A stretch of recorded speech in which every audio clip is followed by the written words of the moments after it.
Village of Rhinebeck Planning Board meeting for July 21 to order. The first item on the thing is continued business, and that is Robert Weinstein, 25 Livingston Street, the proposed hot tub.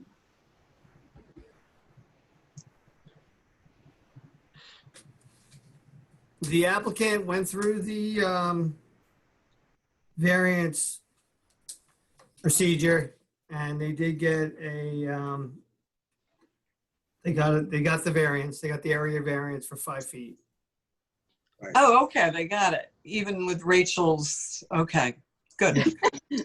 Good. How you guys doing? All right? Yep. We're hanging in there.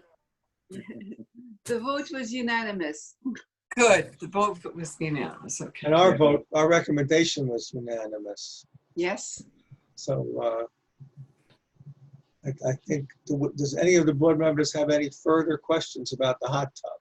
No changes in terms of anything in the design or anything? No sir. changes. No, sir. Right.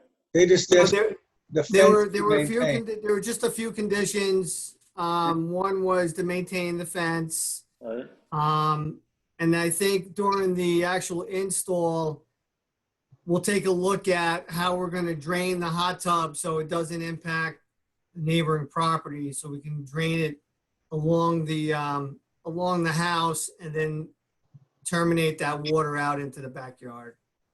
So that was the other item. So if there are no questions, do we have a motion? I'll make a motion to approve. I'll second that. Okay, all those in favor, roll call vote. Michael Gay votes yes. Tim, Yes. John, Mary Clark, Quinn, yes. Don Clark, and David Miller votes yes. Congratulations, good luck. Thank you. Thank you Thank very you. much. Winter's coming, you'll enjoy it. Enjoy your hot tub. Thank you Thank very you. much. Thank you very much. Remember your neighbors down the street. Okay. So the second item on the agenda is 16 Oak Street, the proposed special permit and area variance. Okay. Based on our last conversation, we have adjusted our plans. And, but first, I just wanted to share with you a little bit more about myself and about the property. I don't know that I mentioned this before, but I am a preservationist. I work for a nonprofit as the director of preservation, and I preserve gardens around the country. And so preserving the character of the schoolhouse is very important to me. As mentioned previously, this schoolhouse was built by Henry Delamater in 1844. And after he built his house, he sent carpenters up the hill to build the schoolhouse, which I like to think was also designed by A.J. Davis. And Delamater gave away land for a reason. You know, it was not usable for much else. Much of it is covered with bedrock, so it couldn't be farmed. So, so he gave away this property, and from the research I've done, it is historically accurate to have outbuildings or a barn on the property of a 19th century schoolhouse. So after this was a schoolhouse, it was occupied by a blacksmith, and from what I understand, this building was the primary force for the historic designation. And I actually would like to show you these images. So as I was saying, I understand that this building was the primary force for the historic designation that will include. Somebody keeps touching their microphone. Oh, that might be me. I'm mute, so. So I've been doing some research, and I've seen quite a few carriage houses in the village of Rhinebeck, and I've also noted that, you know, quite a number of them are actually quite large. I wanted to share with you my long-term vision for the property. It currently, as you can see, it currently has this screened-in porch on the front. And, you know, long-term, I would like to change that so it's an, you know, historically appropriate Carpenter Gothic porch, similar to what's in this image. And then also to construct a carriage house barn-like structure that I would live in. And, you know, I'm not here to flip this property. This will really be my retirement plan. You know, Rhinebeck is an incredibly walkable village. So when I am older and not working anymore, you know, this is where I want to live. And then the other property would generate income for me. And now this is, you know, an ideal walkable place for my mother to come and stay with me and ultimately to live with me. So I wanted to share with you kind of what this will look like in a way that brings it a little bit more to light than the plans. And I think that what I will do now is turn it over to the architect, Christy Balesi, who will share her own screen so we can walk through the design changes with you. Hi.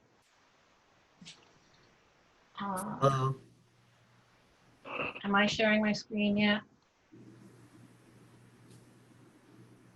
Not yet. Okay.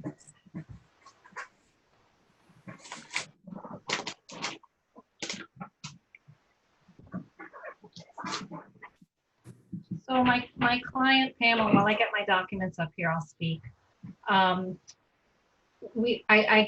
She came here last month or 2 weeks ago, I guess it was, and showed you the proposal we have for the carriage house. We took your comments to heart, and we've made it smaller, and we've moved it so that we no longer require a side yard variance. So I don't know why. Christy, would you like me to share my screen and bring it up? I think I can do it now. Okay. All right. Share screen.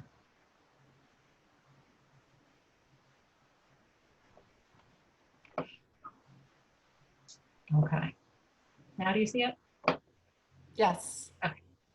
So this is the document you've all been given a copy of. This is revised from what you were given a copy of 2 weeks ago. As I said, it's smaller, and we've moved the building over. So if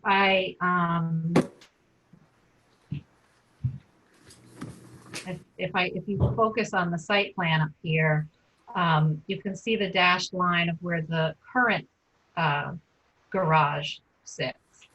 And then you can see the line of our proposed. The reason we had been asking for the side yard variance to begin with was, I did a little diagram here of a car. We were trying to push it out closer to the side than the 10-foot side yard because we were concerned about this. But we've pushed it so that this corner is now 10 feet and the back corner is even further. It's 12.5 feet or so. And I've rotated it slightly to try to give a little more ability to back out. And I've also, because the building used to be 38 feet long and now it's only 36 feet long, that gained us 2 feet in this area. So I think that helps a little bit in terms of being able to maneuver without hitting the corner of the building. And Pamela is comfortable. May I jump in for one moment? Because I realized there were a few key points that I neglected to mention.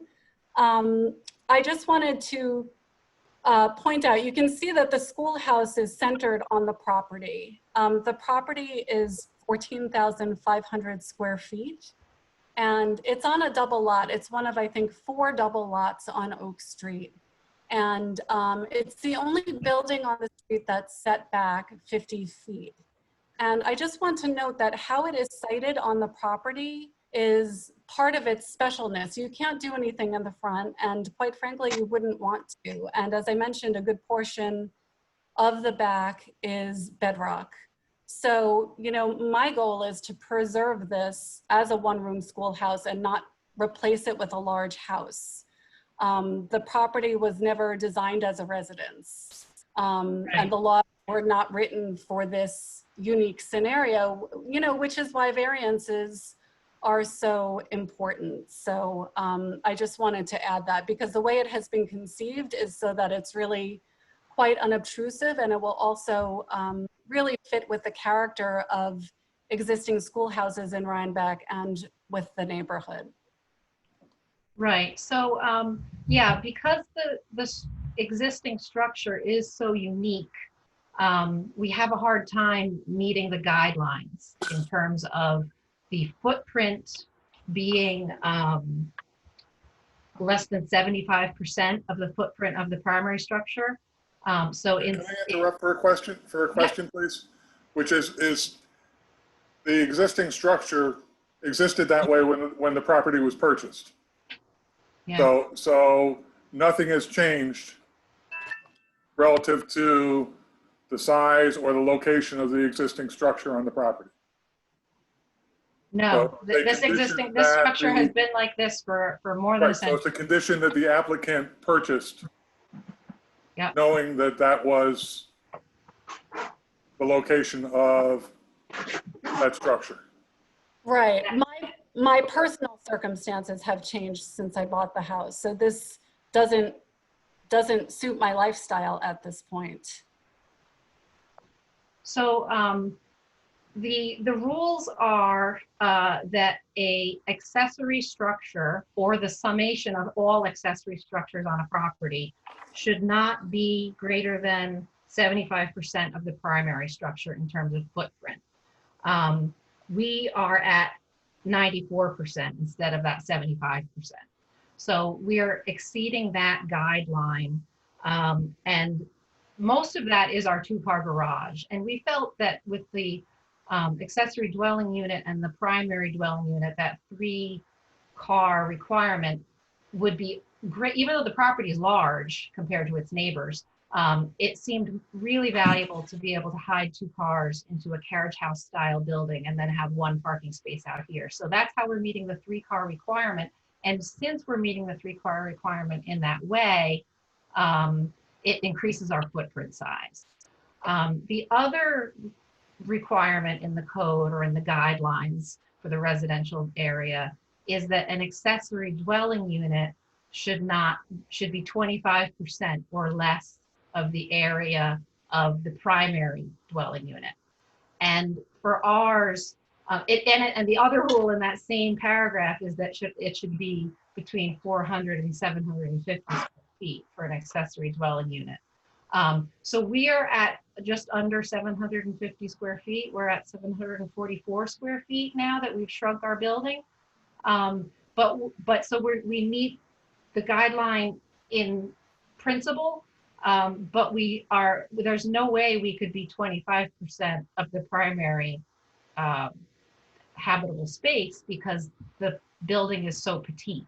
So all of those numbers are up here, and I tried to make it very, very clear with underlining things. And I left our previous numbers with a scratch out through them so that you can see the amount of space that we've shrunk to try to make some concessions. We understand that this is bigger than the 25% and bigger than the 75%, but we feel that those rules that we're asking for a variance for are counteracted by our ability to make something that really fits with the character of the neighborhood. The things that were proposed at the last planning board meeting that I watched your minutes from were, to add on to the back of the primary structure to make it into a 2-family, to sort of attach this thing, or to add on to this thing to make it larger such that then you could be a percentage smaller.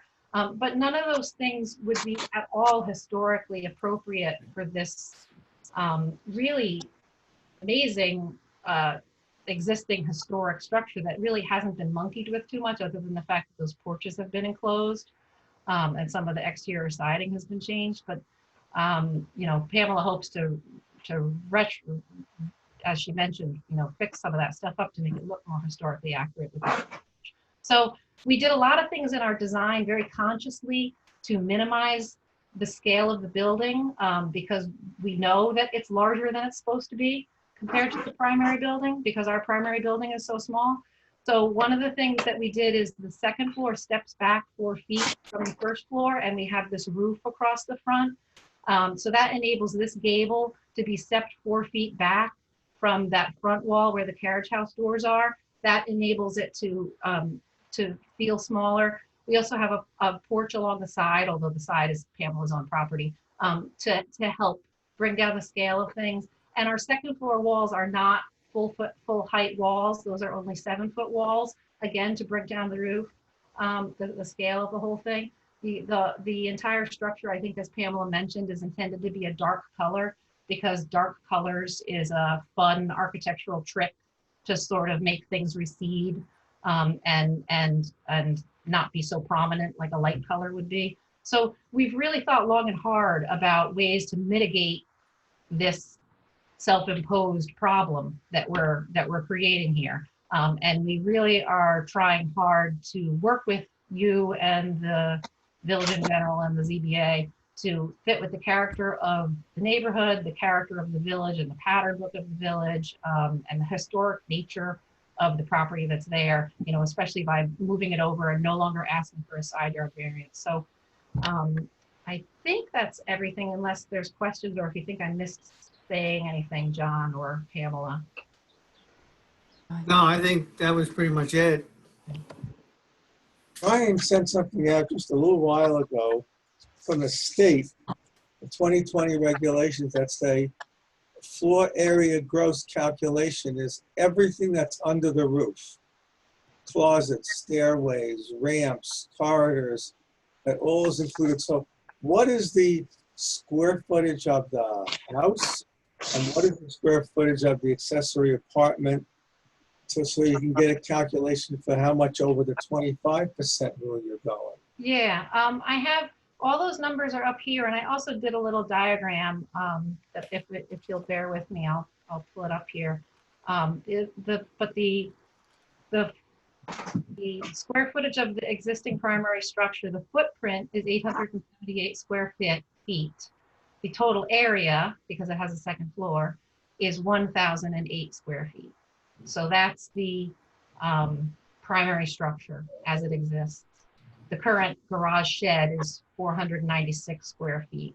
And what we're proposing is 828. So you'd see we'd be going from almost 500 to a little more than 800 in terms of the footprint size.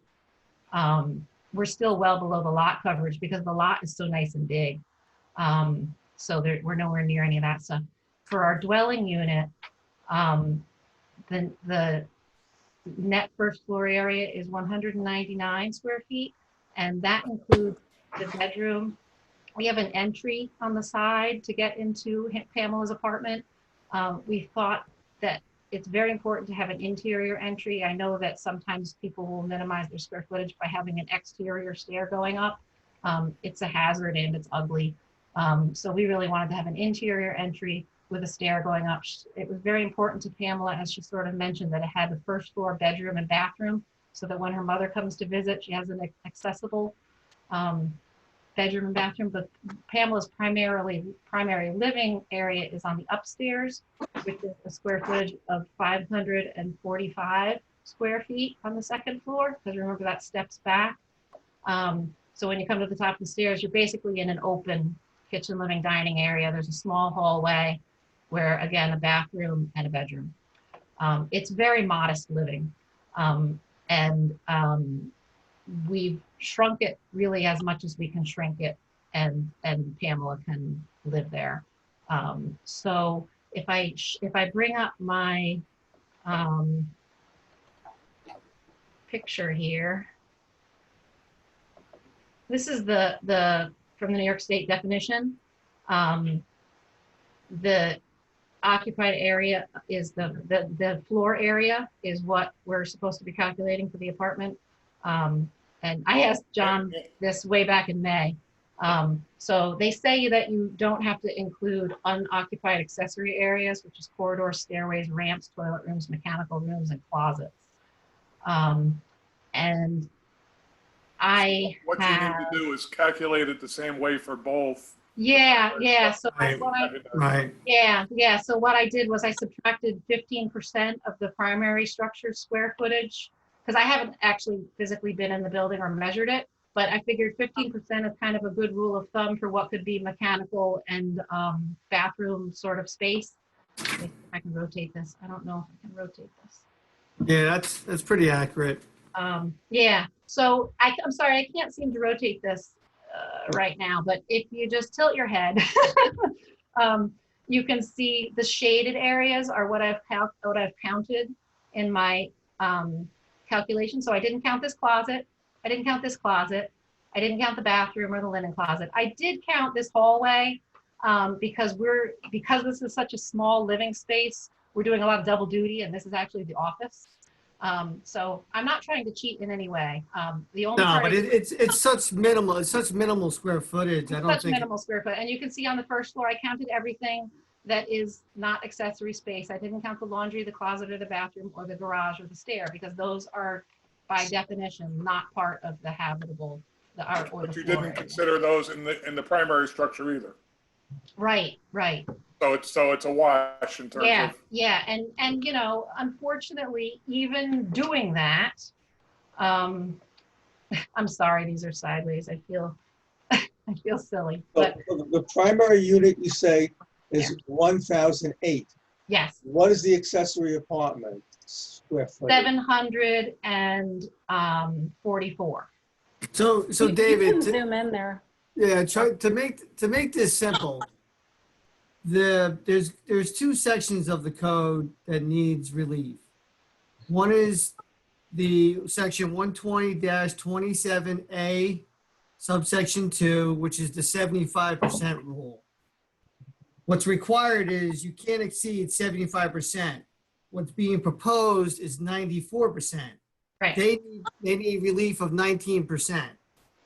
So this is going to be drafted up and given to the ZBA in a percentage relief. I mean, we could break it down in square feet, but it either or. So that's how you come up with the percentage. So Right. you should have both the numbers and then the percentage difference. Yep, it's all right here. The other one is Okay, so 25% versus 75%. Right, because it's two different things. One is footprint of accessory structures. So that's the garage, everything. And that's the footprint, and that's the 75% rule. And the other thing is the living area and accessory dwelling unit. So now we're not talking about garage anymore. We're talking about the dwelling unit is only supposed to be 25% of the primary dwelling unit. And we are not 25%, we are 80%. We're still smaller, but we're not. You're dramatically larger than what's allowed. Yeah, but yeah, Dramatically larger than Yes. what's allowed. yes, It's because not this even structure close. is so small, yes. And you're The still apartment wouldn't even 750. be able to be the minimum 400. An apartment is required to be 400 square feet. We couldn't be 400 square feet and be less than 25% of the, Right, but again, the owner purchased the property yes, with the zoning law in place. yes.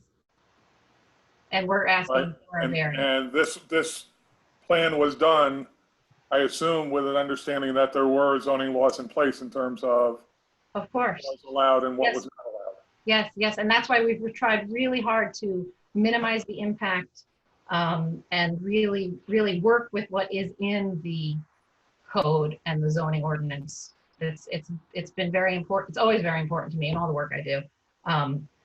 And I understand it sounds substantial when you say it's 80% and it's supposed to be 25%. But it is substantial. It is. But we've done so many things to try to minimize the impact. And again, the alternative of adding on to this house that was proposed last time is just not appropriate for the historic nature of the property. Well, I would agree. I would like to say I would agree. And after walking the property with you on Friday, am I muted? No. Am I No, we okay? can hear you. After walking the property with you on Friday and seeing the unique nature of the property, this schoolhouse, this historical schoolhouse, it fits into the eclectic nature of Oak Street. And what you're proposing, I think nobody is going to drive into Oak Street and say, oh my God, what is this monstrosity? It's, you know, I think it's going to look beautiful and fit in well. And yes, I would support a variance because it is an unusual situation. And to add on to that, to add on to the schoolhouse, I think would be a negative thing. I think it would really detract from the attractiveness of the structure and the property. Okay, I would like to offer a countervailing. Can I just, should I stop sharing my screen? I don't know if you all can see each other when I'm doing this. We don't have to see, we know each other's voices. Okay. We've seen each other. I can Yeah. see you, but I I don't mean, know my if you know. countervailing thing is that one, this is far exceeds the parameters that are established in terms of the code. And that once we establish a willingness to support far exceeding the parameters of the code, then we, for all intents and purposes, negate the function of the code, which is to try to ensure that accessory structures are not larger than or as large as presented in this plan. You know, I'm not finding any sort of compelling dynamic in terms of why we would negate our zoning code for this particular Isn't part of the, applicant. sorry. You know, I understand that she currently has a dedication to live in the village of Rhinebeck for the rest of her life, but we've experienced that before. We had a situation on Livingston Street where we were told that this person was going to redo the house and everything was going to be for his son to live there for the rest of his life and and within 6 months it was on the market. Right, but that was a house flipper. That was kind of. Again, I don't know what your personal, and it's not my business in terms of what your personal situation is. I'm more interested in terms of maintaining the integrity of the village and supporting the code as it exists to support the integrity of the village. Isn't Right. the purpose of the legislative authority to provide a flexible system of land use regulation that enables the village to grow while preserving its most historic feature? And if you were coming in and asking for 30% instead of 25%, that might be reasonable. But from my perspective, you are so far above what the parameters allow that I don't think it serves the zoning and planning process effectively in terms of allowing for an exception because it's a cute little schoolhouse.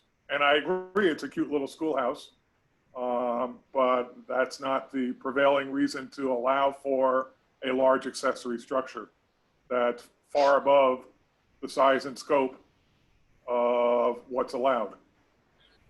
But that's just one person's opinion.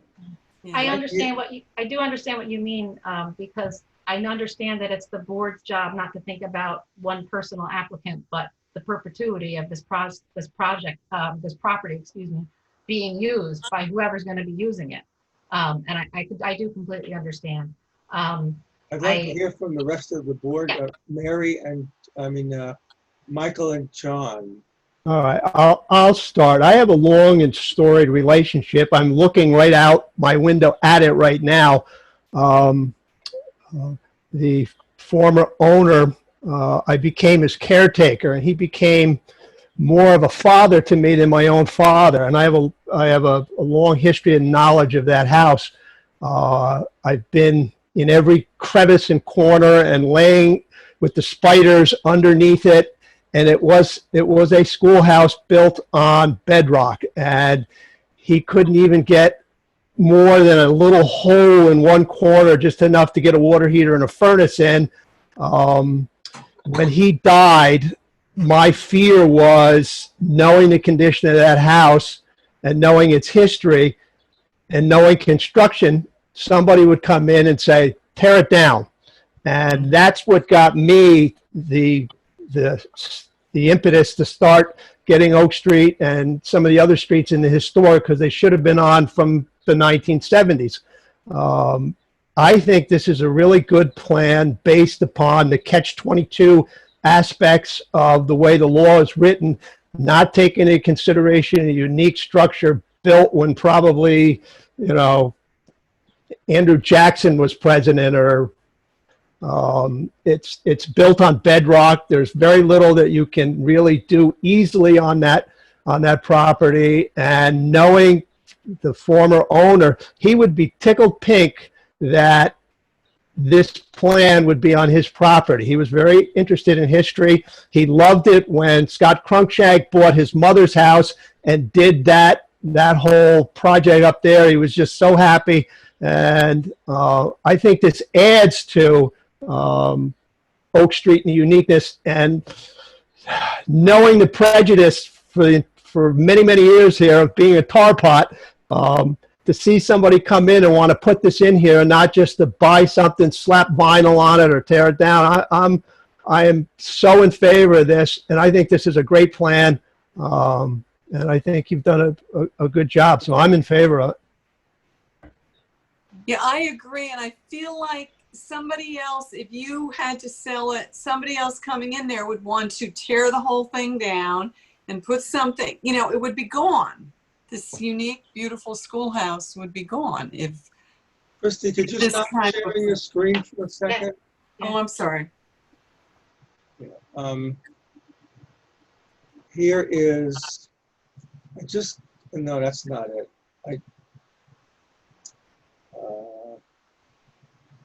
Stop share, it's the other one. Share screen. I can't see the tiny screens. That's not it either. It's one of these two. I just got a hold of, it's this one. Yeah, this is the tentative historic preservation expansion. I got this about an hour ago from Trustee Rossi. And it talks about the houses that are being added to the district. And it says a Gothic revival style, one-story attic, 3-bay wide, deep-bay frame.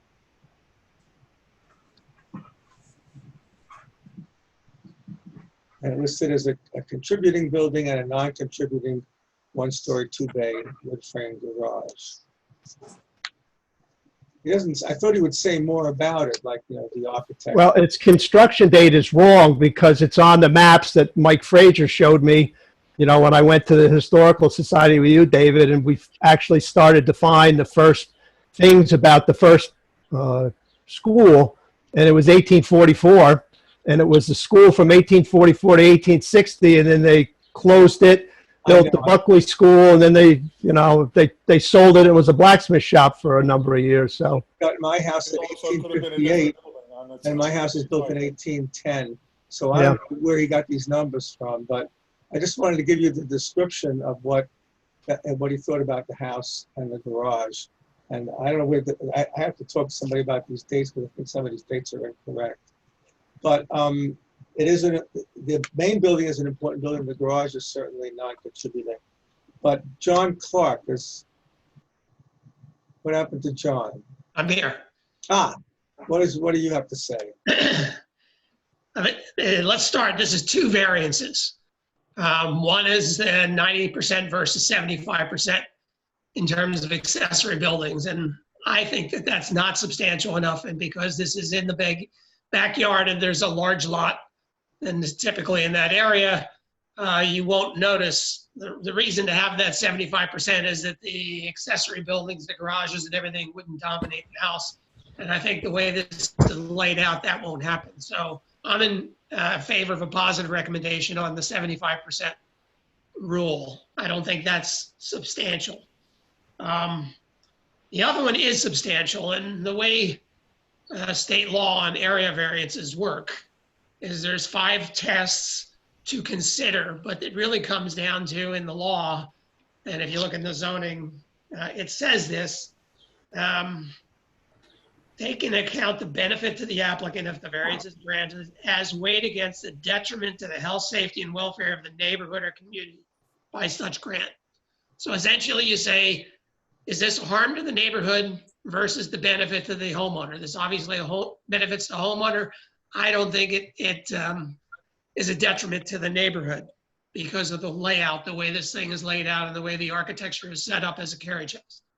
So I think it meets the sort of balancing act, but it is a substantial variance. As one of the 5 tests is whether the requested area variance is Don, substantial. could you share the other 4 tests? And so, Could you say share again? the other 4?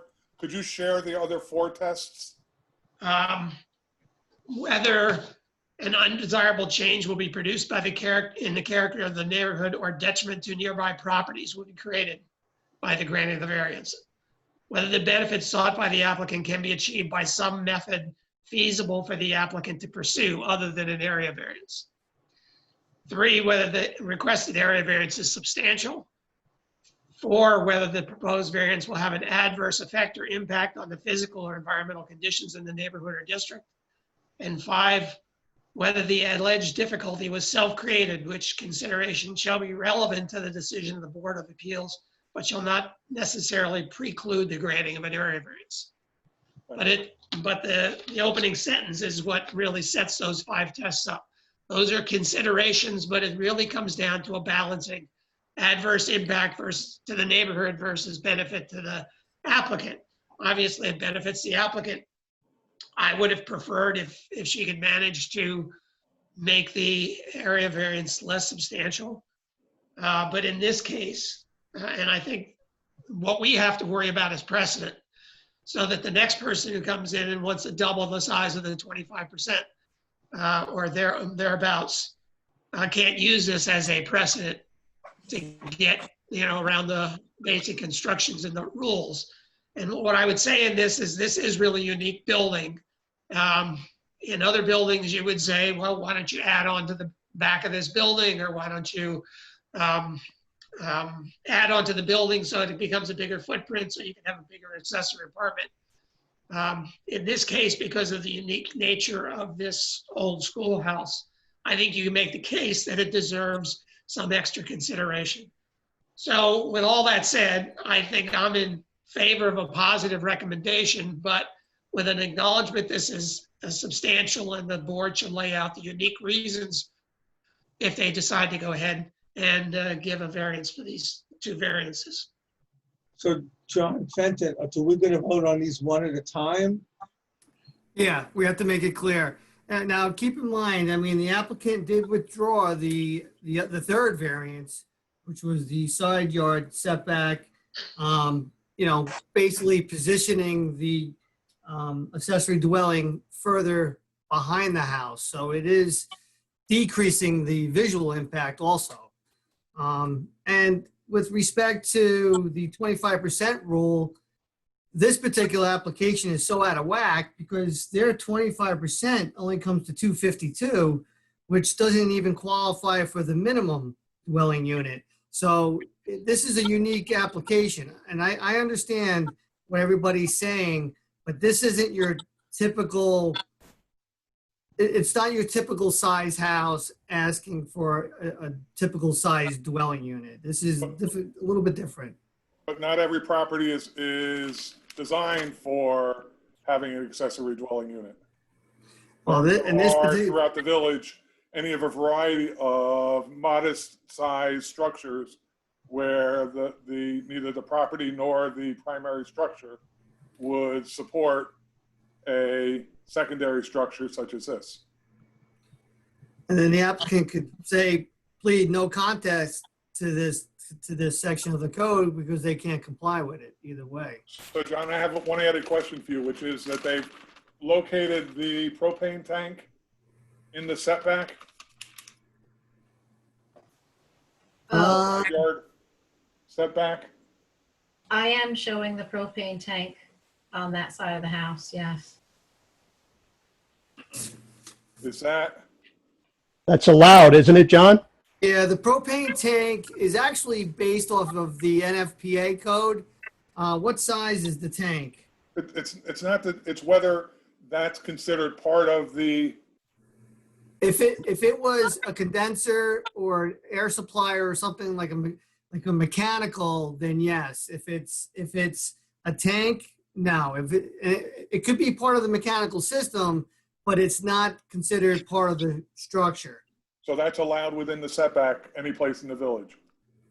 Yeah, but it all depends on the NF. Because- So the NFPA says if it's a 1,000-gallon tank, it's got to be 20 yards. If it's a 500-gallon tank, it could be 10 yards. What, no, I'm not talking about the distance, I'm talking about within the setback. Yes. As long as it's not part of the actual mechanical mechanism. So essentially, a conditioner sitting in the setback would be considered part of the building. Right. But the gas supply for a generator would not. A generator wouldn't be considered? No, A generator would. But Generator the gas would. supply for it would not. Okay. That tank's buried, I'm assuming. I was just thinking it was one of those small round above ground, just like what's currently there behind the primary structure for the, That's 100-gallon. yeah, it's a tiny thing. So, why I mean, we could move it. I mean, we could take a closer look at that. I could slide it back because the way I have the building placed, I have more, I'm not parallel to the property line. I'm tilted so that the cars can get in and out. And so I have more space on that south side, Okay. back of the building. So I could slide it back. Yeah, I mean, the main thing, Christy, the main thing is when you do install mechanicals, we're very sensitive, them being mounted to the exterior, and a lot of times they'll encroach into the setback, and that was a concern. Okay, That's been a I hear problem you. in the Yeah, past in a variety of sites. that's a good point because honestly, that might have happened here without you telling me that because that side is where we probably would want to hide the compressor. Yeah, Which we want to hides it keep for- that, Which hides it Go for ahead, the Tim. property owner, but does not hide it for the neighbor. right. I'm sorry, I didn't hear you. So my feelings, I agree with Tim on both these. I understand the unique situation of the property. The ZBA goes along with it. I hope it's expressed in that way, that it is a unique and unusual, non-precedent setting situation. But, I kind of go along with Tim, and we're only making a recommendation. Sometimes they listen to us, sometimes they disregard us.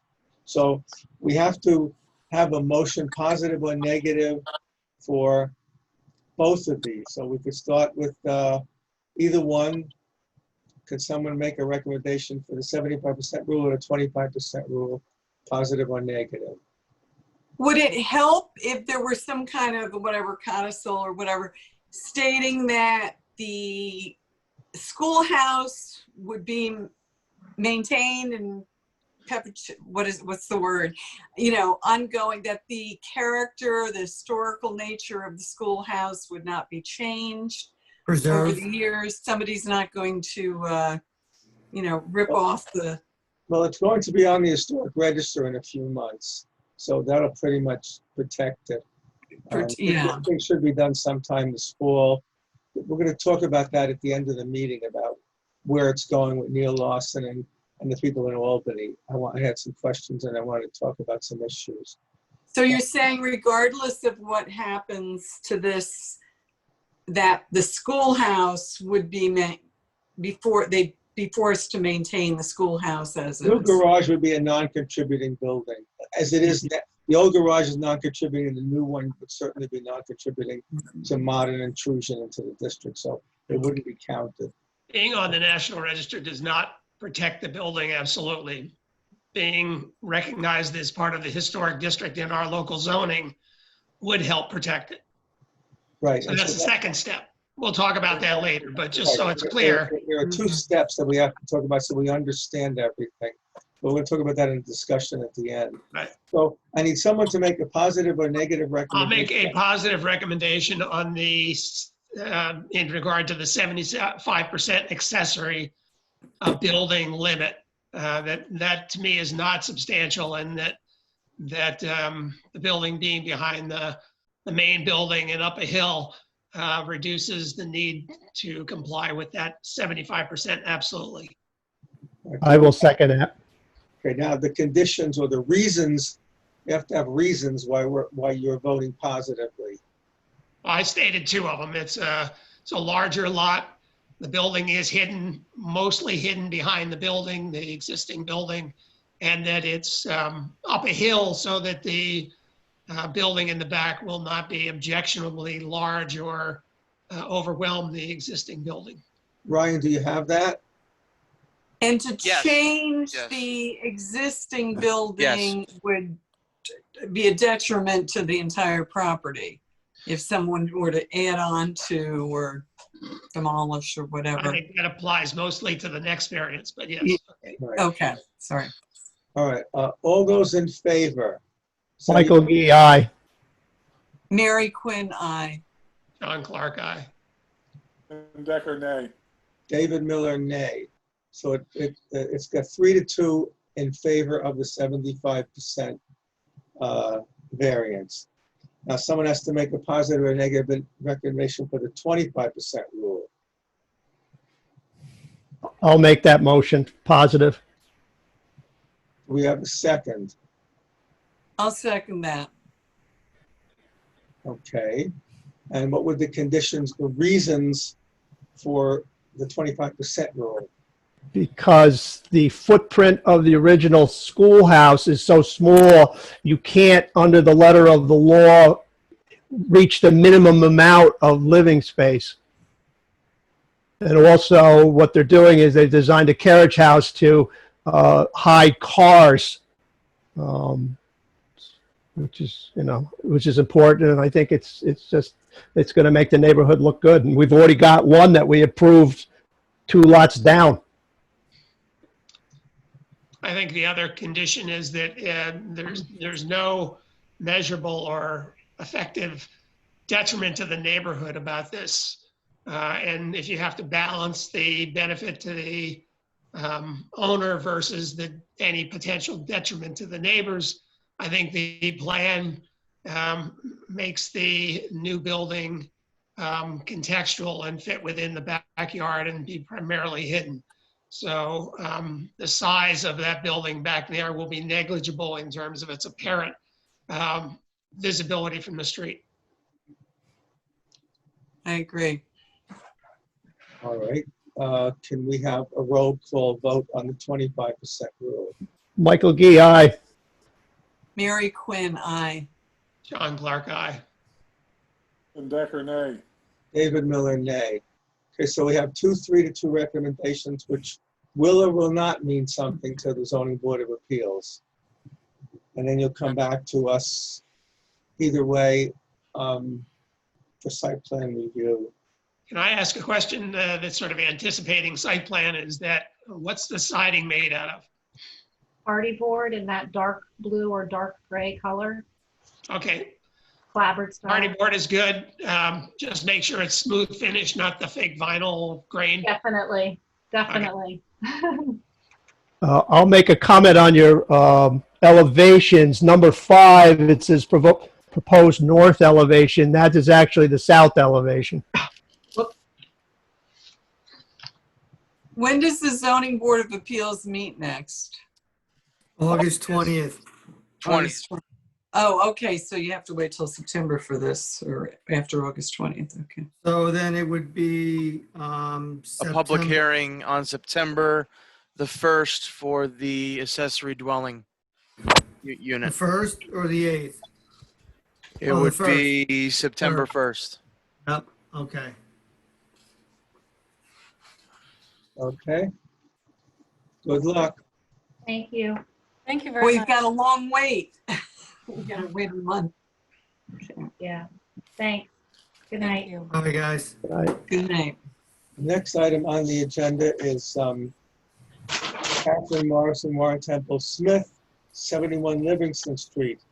To turn a front entrance into a porch.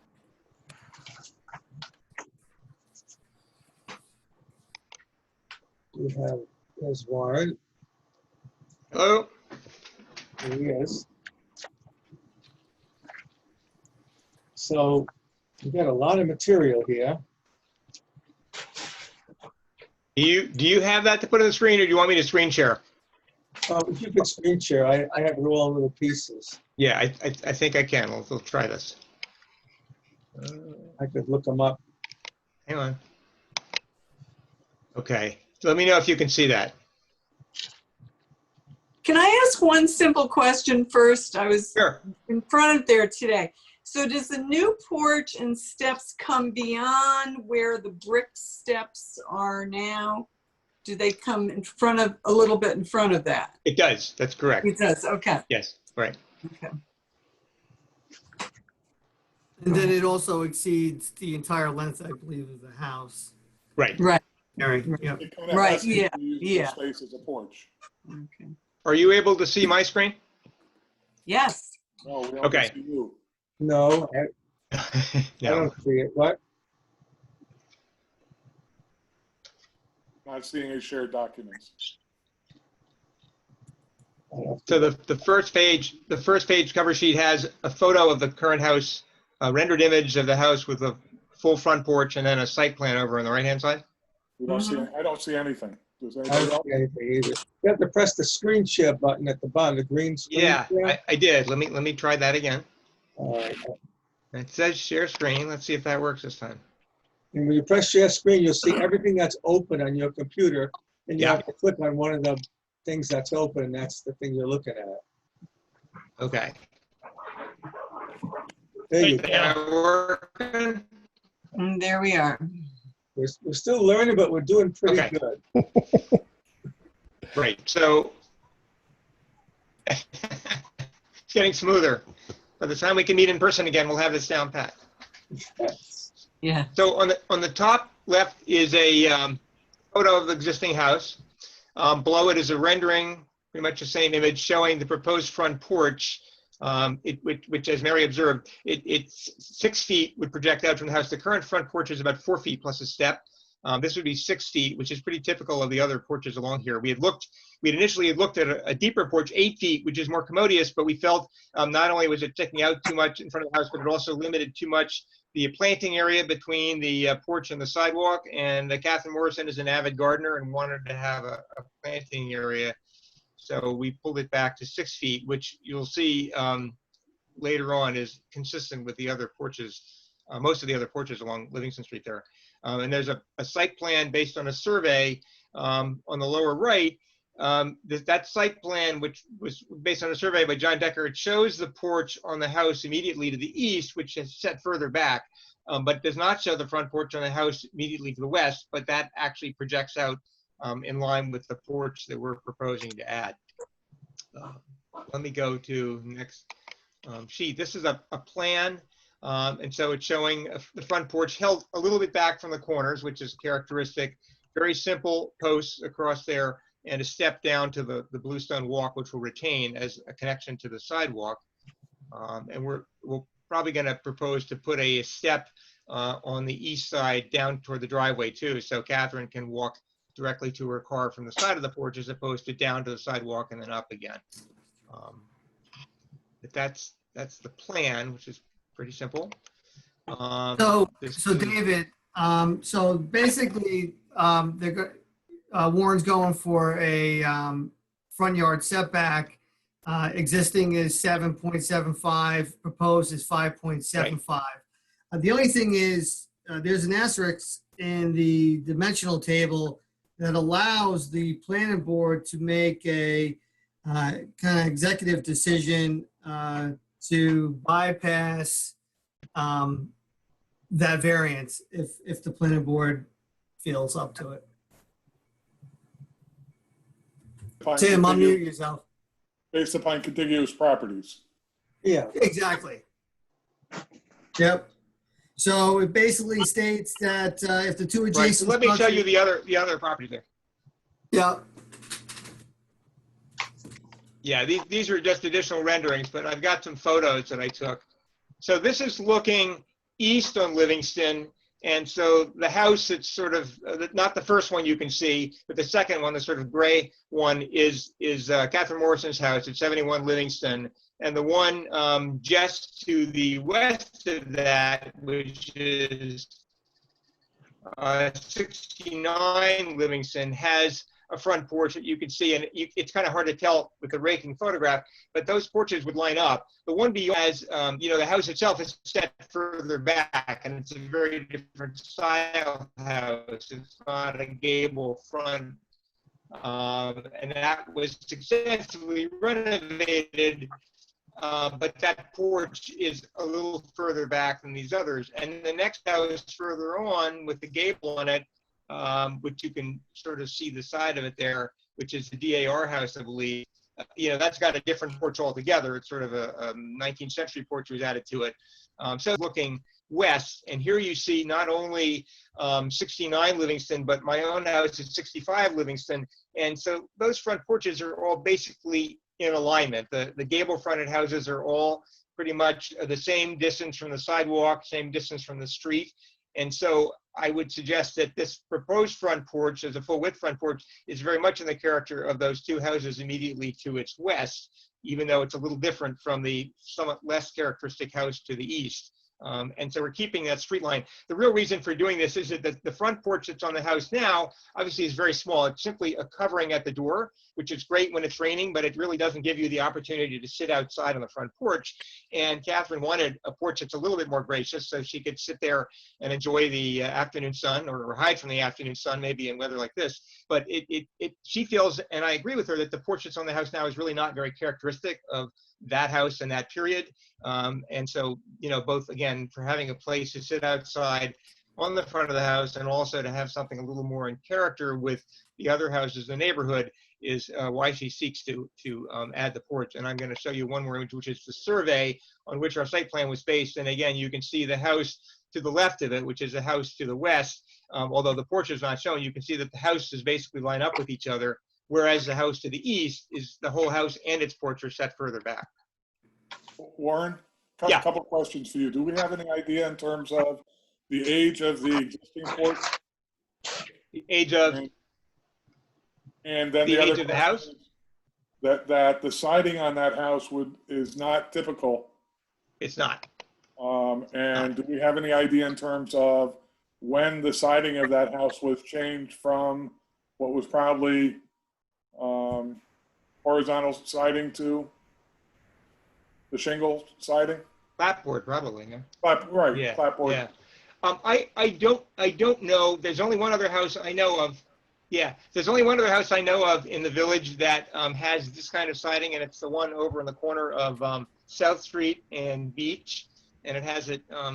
It's kind of an interesting house. It's a very different style house, and presumably this was done around the same time. And from the style, I would suppose it's early 20th century. I don't know if Catherine's research has revealed anything else about the history, but certainly long before I came here. So it's not currently really a popular style. And it definitely has that sort of early 20th century feel to it. I can't speculate on why they would have put that siding on there, but it is wood. Right. So I'm thinking more in terms of that the existing porch may be an intrusion, and that it may have had originally a porch across the entire front of the house. Very possibly. Make it consistent with most of the other properties on Livingston Street and in the older part of the village. Right. That's probably true, Tim. The wavy siding is not historic, and No. it's a major butchering of the house, and someone didn't want a porch. that sidewalk looks a little rough. The sidewalk's going to be replaced, and the street trees are going to be planted there too. Right, so you're saying that the distance from the sidewalk is exactly of the proposed porch is exactly the same as the house immediately to the west? Of the next two houses down. Yeah. Yeah, okay, so it would be exactly lined up, okay. as you walk further west, the houses are right on the sidewalk. Right. So, you know, this is very consistent. I don't have a problem with it at all. No, So I what, think it would be- what the code says is, notwithstanding the setback provisions established above, the planning board may permit structures in the residential district to be built anywhere within the setbacks as measured from the street of the two adjacent structures on the same side of the street. So a new porch that lines up with the neighboring house to the west would be in that same frame as the two houses on either side. It wouldn't be equal to the one on the right, but it would be in the same distance as between those two. Right. Right. So John Fenton is asking us whether we want to do a waiver or send him to the ZBA. I think a waiver is fine. I'm fine with a waiver. I am As am too. I mean, if there's no need to send it to the ZBA, why send it to the ZBA? I mean, I tend to think that the current front porch is actually an intrusion, based upon the style of the mass and style of the house. I looked at it, it doesn't look old. Right. So it would seem to me that it would be actually more appropriate historically for a full porch. Unfortunately, Warren's software doesn't provide the kind of softness that you would want to see in terms of that porch, because everything is right angle and very linear.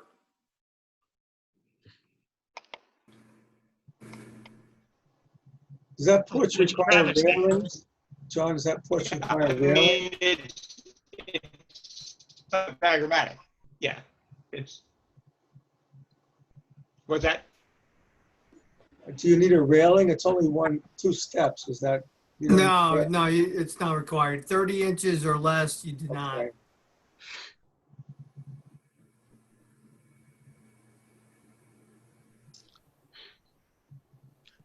I don't think it needs a railing myself. There's a lot of open porches in the neighborhood. My house, which is a half a block away, doesn't have a railing and is only 6'6" from the sidewalk. So And you do need 6 foot of depth to be able to have any sort of chair or anything there and to be able to walk around. yeah, my porches are 5.5 feet and they are tight. You really have to sort of walk around somebody. Right. So, I mean, I think that this is actually an improvement, and if we could get it to age a little bit, it would almost. Anyone have any more comments? They beat it with a chain a couple times. Yeah, there you go. The distressed look. I would like to see the sidewalk repaired and at least one street tree put back out there in between the sidewalk and the curb. The sidewalk will be repaired. Yeah. Yeah. The sidewalk will be repaired and trees will be planted. And in fact, Catherine Morrison is working with her neighbors in that stretch of Livingston where they've lost trees to plant a whole series of trees along there. Yeah, When the work is completed here. there's a couple 100 feet which are all bare now. So that'd be great. That's great. That sounds great, yeah. We have traditionally made that a condition of approval for something like this in terms of changing the front facade of a house. Sure. Is that what you guys are doing? Is it a condition? I would like to make it a condition that the sidewalks be returned to working or to code conditions. That's reasonable. And that the applicant work with the street tree committee to come up with at least one, maybe 2 trees out front. I think she's already working with them. Great. All right, well, we'll make it a condition of the site plan just so it's followed up on. Sure. Does somebody want to make a motion? Well, the other thing that would be nice would be if the rendering had some sort of indication in terms of planting around the open part of the front part of the porch. Right. So Catherine said she wants to put in some boxwoods there, and I think keep it pretty simple. So could we get a note added? Sure. That there will be plantings along the north and east? She may have a step at the east side, but on the west side, we could do it. South and east side. The west side. Right, south and and west side, right. We put a note. Yes, What are the materials, Lauren? it's going to be wood. All wood, columns and everything? That's the plan. Okay, well, that should be written on the plans too. Mm-hmm. Any other questions? No, I like it. I like it. Good plan. When I was there today, I was thinking about how close it was to the street. Then I started driving around Rhinebeck. There are a lot of houses, not just porches, that are very close to the sidewalk. Especially Livingston, closer toward Gigi's. It's Yeah, You gotta remember the streets have gotten wider over time. that's true. Right, right. You water them enough every year, and I'll make a motion to approve the proposed porch at the Morrison residence at 71 Livingston Street with the conditions as detailed, that the material be wood. Or I would allow for some sort of other material around the base of the porch. A solid composite. A solid composite around the base of the porch. Mm-hmm. There's no interest in stone or brick. No. No, okay. No. I think I don't means need that. a solid wood substitute. Right. Okay. Right. Solid PVC that then tends to hold up much better in terms of, Right. Wear and tear. Right. New growth wood is not very durable. It's not very durable. What about hardy plank as opposed to AZEK or whatever it's called? Hardy trim seems to be rather brittle, but there are some other products, Boral, and there are a couple of other companies that make composites for trim that are more durable than hardy trim. All right, as long as it looks like wood, it doesn't have. It would be solid material in any event, and the preference certainly is wood. No fake grain. No. That the sidewalk be prepared and that plantings be placed along the south and east sides. West side. East side. West side. And at least one. East side. East At side. least one street tree. The east side is the driveway, and there's going to be a step there leading to the driveway. Okay, I'm sorry. Right. I thought the west side. west side then. Okay. Yeah. I West apologize. Yeah. We have a second. Second. All those in favor, roll call vote. Michael Gee, aye. Mary Quinn, aye. John Clark, aye. Decker, aye. David Miller, aye. It passes. Good luck with your porch. Thank you. Sounds good. All right, we had the minutes of July 2nd. I think we had some comment on them, but I think Ryan amended them. We have a Make a motion to approve the amended minutes. One thing I misunderstood when I made my change. I mentioned the 25%, but I didn't mention the 75% accessory variance. So it just should be clear in the minutes that there were two variances, one for the 25% and one for the 75%. Okay, I can go back and fix that, John. Okay. Do we have a second? Second. I don't think we need a roll call vote for the minutes. All those in favor? Aye. Aye. The minutes are approved. So the historic preservation law, I sent you several pieces of material. And Ryan just dropped off. I was looking at it today. It apparently on September 10th, the SHPO committee meets in Albany to approve nominations for historic registers and state registers. And the confusion here is that Neil Lawson has redone the 400 houses that were done in 1979 and redone by Marilyn Hatch in 2012. We've looked at just a few of the dates today, and I have to find out from why some of those dates are incorrect. But that will be going up along with 125 to 150 new houses, Oak, Platt, and so on. And that will be going through the state and then the National Register, and that will be, they're sending out brochures that I sent to you, and there'll be a letter, do you want to be on the Historic Register? So that will be happening in Albany. Now, then there's the local law that John Rossi, who got the grant and is working on this until his last day, which I think is October 1st when the new board gets sworn in after the election on September 15th. The village board, then I gave you a copy of that fuzzy map. I told John Rossi we need to find a much clearer map of the expansion of the historic district. It showed Oak and West Chestnut and Platt and Parsonage and so on, as well as Crystal Lake Park and Astor Home, which is already on the historic register, but it'll be now in the village historic district, which is the difference. So there's the village historic district, and the question we had, and we sent to Rich Olson and got an answer which is still not clear enough to me, that if someone says, I don't want to be on the historic register, but then the village passes that all of Oak and all of Mulberry and all of Platt is in the historic register, the house is now in the historic district, even if it's not on the historic register. And the question is whether it would fall into the HDO regulations. David, can I ask a question in terms of one of the things that kind of disturbs me is that I thought we were going to try to get Mill Street included, and for whatever reason they stopped at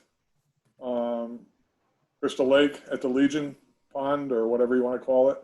I have not been involved in this project for a year and a half. We did an initial walkthrough with Jennifer Betzworth and Neil Lawson. Can I just finish my sentiments, which Yes. is there a reason why the village couldn't include that area of Mill Street from Crystal Lake to South Parsonage Street in the village historical district? I don't think so, but that's something up to Rich Olson and the village board to think about. Because I said I want Mill Street, and she said it's not. There's a row of houses across from the cemetery that all are at least 100 years old. And then you have that row of houses on Mill Street that are old, well-maintained historic structures that we would want them in the village historic district, which is really what's important to us, I think. So what Jennifer had said is that in order to be on the historic register, I'm not sure. I know that. She wanted it to be contiguous. And so Mill Street was non-contiguous, but you're making a good point. The village board could vote to draw a bigger line. And I don't know why it couldn't be contiguous, that it couldn't have run all the way up Mill Street. That other than Marty Clark's 4-unit condo project, I don't think there's any other intrusions until you get to the corner of South Parsonage and Mill Street. Right. And so I don't know whether we'd have that little dog leg added to come up the hill and make a left turn at Hobson's and go down to Parsonage. But we'd have to talk to, I don't know, John, I don't know if John wanted to talk to the mayor or something when they get into this. And I'm sure they have to have a public hearing. I don't know, probably on Zoom or something to get comments from the public about expanding the historic district. And you're right. I think maybe we should. I also asked for Montgomery Street. I said there are some beautiful houses, including the Maples, which is down there at 108. Absolutely, yeah. And she said, oh, the hospital destroys that. We couldn't put houses on that on the historic district. So I don't know whether the village could extend our bubble. Now they're all the way down to Hogg's Bridge, where the original electric plant is being butchered with picture windows. So I can't believe myself that they would not put on Mill Street in those houses, and they would put on half the houses on Platt, which are completely non-historic. I can't believe that they would put those in the National Register, half the houses on Platt Street. I don't understand it. And I really respect Neil Larson, but somebody's going to have to explain to me why the houses on the corner of Platt up there by the fairgrounds are historic and the ones on Mill Street are not. Well, I just got it a few minutes ago, and I sent it to Nancy Kelly and Mike Fraser to look at, but I can send it to all of you, the rough draft of, and there's the 550 houses, the explanation of the historic district, and the explanation of the reason for adding the new sections to it. And I just got the mail from Rossi. I could send it to you in a second. I think I can do it somewhere, but yeah, I can just ship that to all of you. It would seem for our purposes, for maintaining the integrity of the historic character of the village of Rhinebeck, we're really more clearly concerned with the village rather than what New York State. Right.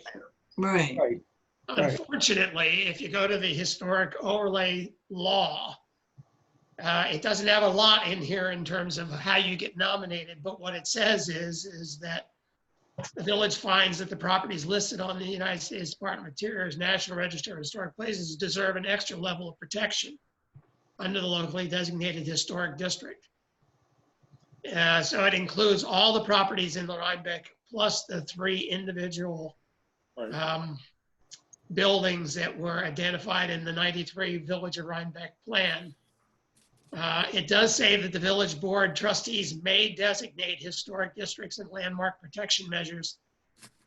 So it sort of gives us the opportunity, but I think in order to add on to the recognized state level historic district, you might have to amend the law to give a little more authority for the village board to nominate buildings as they see fit.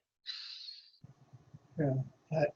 Like I said, we got a ruling from Rich Olson a few minutes ago, and I'm still not sure because there's the 2 different separate sections you have to deal with. So the question that John Rossi, a person in the potential historic district, is planning on doing renovations to their house.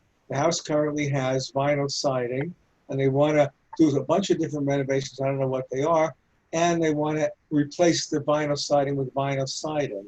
So what would that mean?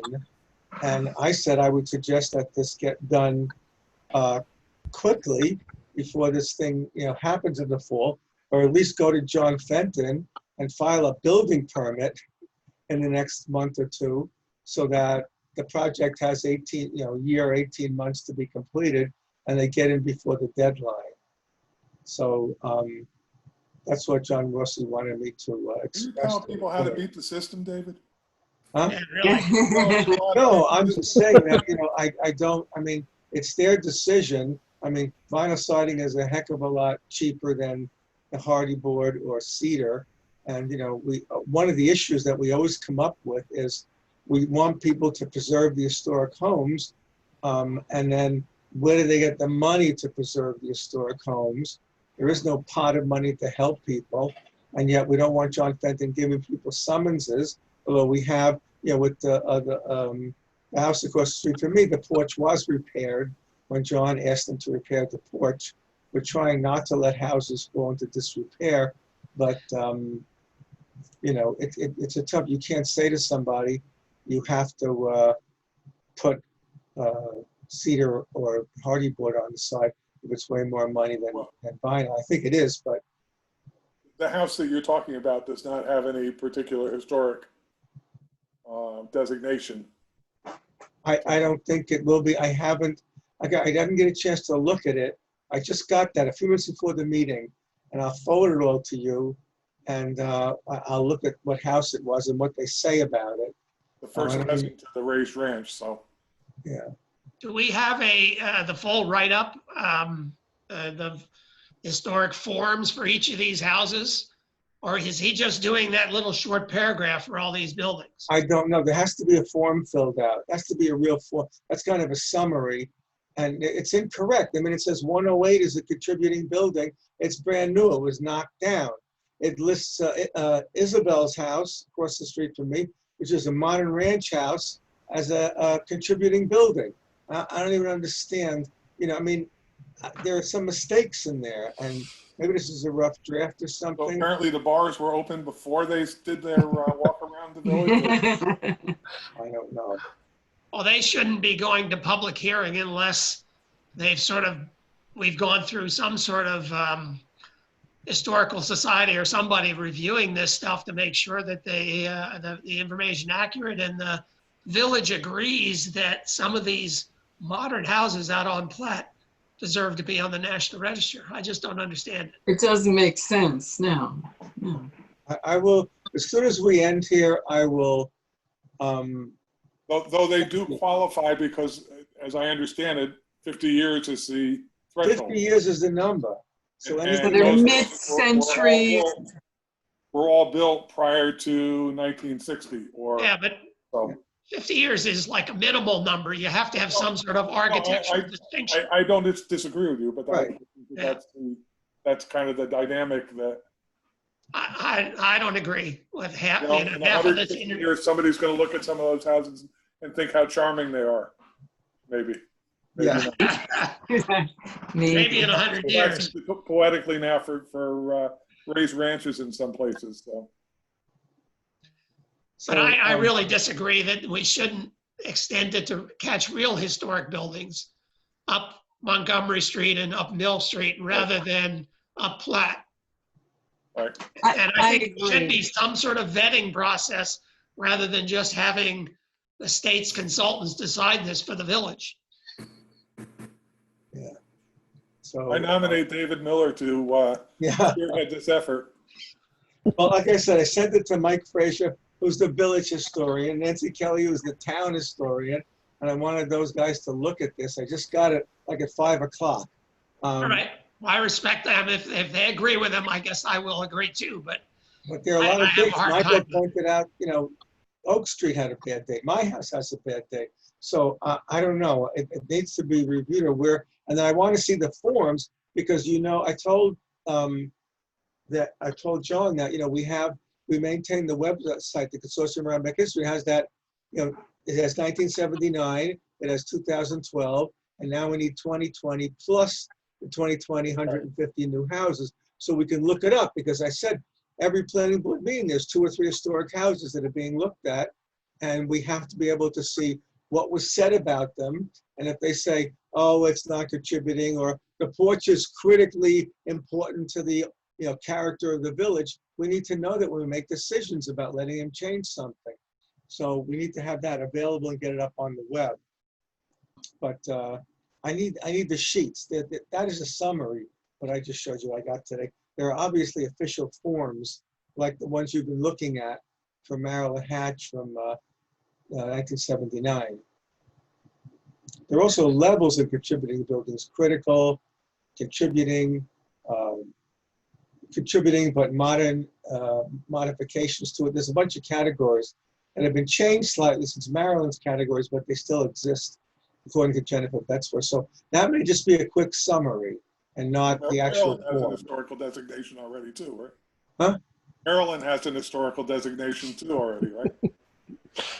As does everybody on the planning board, I think. Yes, we're all quite historical. Except for John Penton, he's young. He's under 50. We're aging him though. No, I'm not. I'm 55. You're 55. Well, Getting up there. Catching up. Catching up to everybody. nobody would ever know. Thank you. We need to take a ride with Marilyn. Has she? Yeah, Michael Frazier and Marilyn riding up and down flat in the streets and check. I worked with Marilyn in 2012 for a day or two. And a year and a half ago, I took the preliminary walk with Jennifer Betzworth and Neil Larson, and they were making these comments about contiguous. She also said it's a separate issue, but the cemetery should be applied for a National Historic Register designation. Mm. But that's a separate process. We could include the cemetery. Yeah, the cemetery should be in it. But I think that's what she said, it's a different process to add the cemetery. But it's got, Levi Morton and a lot of other people in there. Oh. So I'll forward that to you now and you can take a look at it. And then I guess there'll be more to come. It has to be a public hearing before the village. And I guess we can express our concerns, and I'm sure Mike and Nancy will, that we should probably add some more, the village district can stretch out a little more than the, Neil Larson, Albany preferences. Hey, John Fenton, can I ask a couple of questions? Any progress on 108 East Market Street? And there, No, I haven't heard, other than hearing David gives me a play-by-play, but they've been moving in. The last person I spoke to was Bob Zenenberg. He's the contractor, GC, and that they were waiting for the stone for the front facade, and that whatever you guys were looking at was definitely not, that was just a temporary staircase to get into the house. But I have not. That was maybe 2-3 weeks ago. They did stone face the foundation. Oh, they did already? They did do that. But Okay. they still have not done anything in terms of the front stoop, the front entryway, nor have they done anything to repair the sidewalks or replace the street tree that they were supposed to replace. Right. Now, I know that I was talking to, again, Bob Zenenberg. I'm thinking they may be coming back to you guys because he did say that the owners were thinking about maybe changing the front porch. And that was kind of like up in the air, but I hadn't heard anything. I did remind them that you can't be living in there without a CO. And I said to them, God forbid something happens and they have something set up in there like they're living in there and the place burns down. They're going to be home tonight, or you're already home. But I'm knock on the home. door and see if anybody answers. That's David. David's right down the street. Yeah, David. Look out the window. But I'm telling you, the people are They're living. there. They're there. They're I there. saw furniture going in. I ran by it, 5:30 in the morning. So did Judy. Tim's walked his door. You were the one looking in the window that they called the police on? And there's people living in there. And the front door isn't done. There's 2 wooden steps there. There's, Those steps look very temporary. They Yes. look like they're just. So it's not finished, but they moved in, and I don't know. People ignore us all the time. I feel like Rodney Dangerfield sometimes. Well, so I guess another pet peeve in terms of my walking around the village, and I've mentioned this to you before, John, is that the funeral home, and when are they going to paint? Yeah. Didn't you just asked me that at the last meeting? Yeah, no, I know. I'm just kind of curious if we're going to give them some sort of time by which they, because they also put a lot of pressure treated on the west side with the staircase. And how long? You tell me. You tell me what. Look, again, it's been up for 3 months, right? And 2 or 3 months in this heat is enough to dry out the pressure treatment. All right, so I'll say It really is. I'll send out a letter tomorrow for 2 weeks. And they don't have many funerals going on. I mean, they probably need a week between funerals, but I don't think there are a lot of funerals. They never normally have. They have funerals there once a month. I don't know. What's their address? Do you guys remember? It's 2 less than David's. I think it's 91 maybe. I don't remember. What are you, David? 93. All right, so it would be 91. You got it. There will be paint on those rails before the end of 2 weeks. Or say by September 1st or whatever. Yeah. I just want to see it done before the so winter. that it doesn't become, we don't have to do it because it's now historic the way it is. Gotcha.